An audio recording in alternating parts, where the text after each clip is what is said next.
You know, people often ask me why I've decided to choose a career in understanding reading and teaching kids how to read. And I think doing some reflecting on this, it really boils down to the fact that I'm a fixer.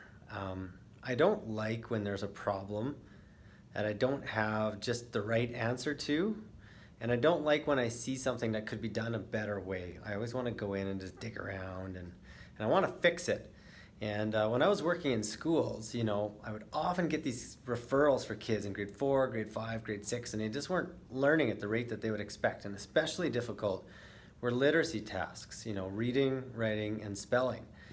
And it was really kind of maddening because these kids would get assessed to death. The psychologist would assess, the speech language pathologist would assess, the resource teacher would do a bunch of assessments.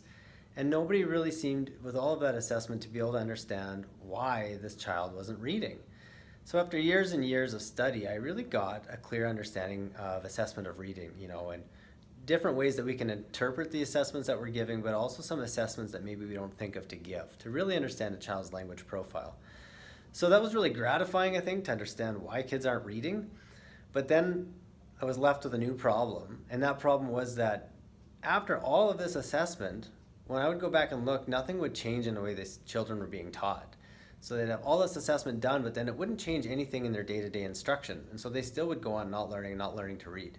And that has been probably the more difficult part. It's easy enough to understand why a child isn't reading, but to know how to teach them and what to teach them, that has been more of a tricky challenge. And so that's what I've been working on for the last few years. And continues to be a challenge for me and keeps me pretty engaged, and I'm really interested in it. Reading is incredibly complex and every child is an individual learner, so no canned or boxed or packaged intervention or therapy is going to work for all kids.